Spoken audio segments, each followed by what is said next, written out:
Hey everyone, Hallie Tally here, Digital Diva and owner of Knights of Bytes. Today is Tuesday, August 6th, and I'm here with your daily business cybersecurity briefing.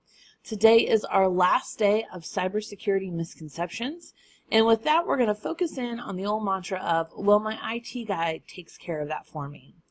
Now, I know a lot of small business owners out there have some sort of agreements with their IT professionals to provide some level of services. Sometimes that includes cybersecurity. However, depending on the type of agreement you have with your IT person, it may only include the basics and not all of the things that we talked about yesterday. It's very important that you as a small business owner take ownership of protecting your business from cyber criminals. Now, that doesn't mean you need to know how to fend off cyber criminals, what tools to use, what protocols you need to be doing, what procedures you need to have in place, but you really need to work with your IT professional to identify what things that you should have in place. Now, your IT professional is going to bring the technical expertise that you need to protect your business from cyber criminals.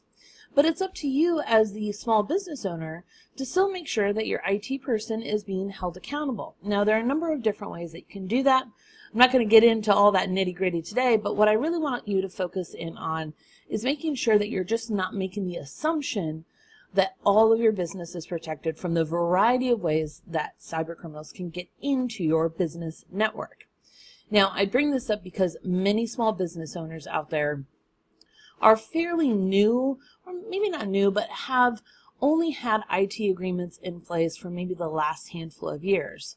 And as a result of the rapid intensification of cyber attacks, some of those old agreements don't include some of those new tools that I talked about yesterday to help better protect your business. That's why it's really important that you make sure that you are, again, not being the technical expert, but asking certain questions to make sure that you have things in place. You should have a checklist to say, do I have a spam filter? Okay, yes, here's what it is. Do I have advanced endpoint security? Yes, here's what it is. And go through that list that we talked about yesterday, which again is not a complete list, but it's at least a starting list. And your IT professional can give that list to you of what you should have in place. In fact, they should be talking about that with you on a quarterly basis. Now, like I talked yesterday, that list that we discussed isn't complete. It's just some examples.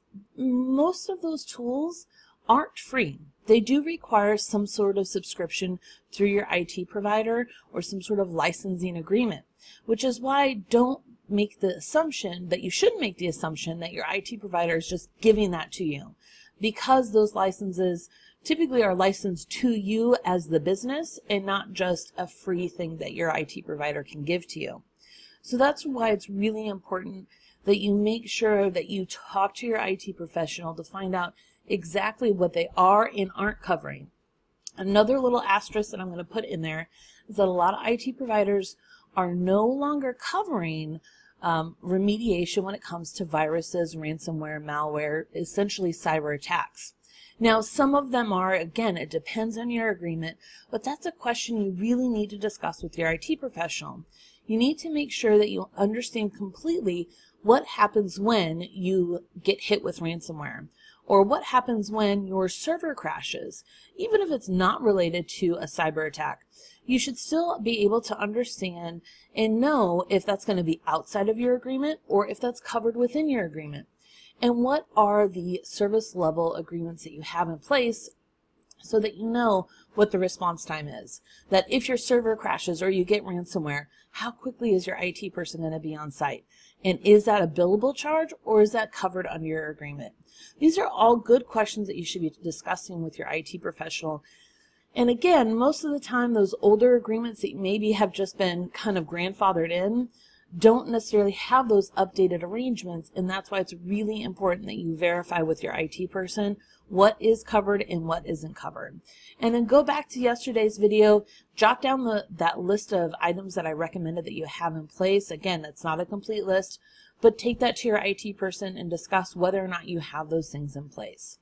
As always, if you have any questions, please shoot me an email to htally@knightsofbytes.com. It's Knights with a K and Bytes with a Y, and of course Tally is Talley. This video will be posted on our Facebook, LinkedIn, and YouTube channels. Please like, follow, and share them from those places. Have a great day, everyone, and safe computing.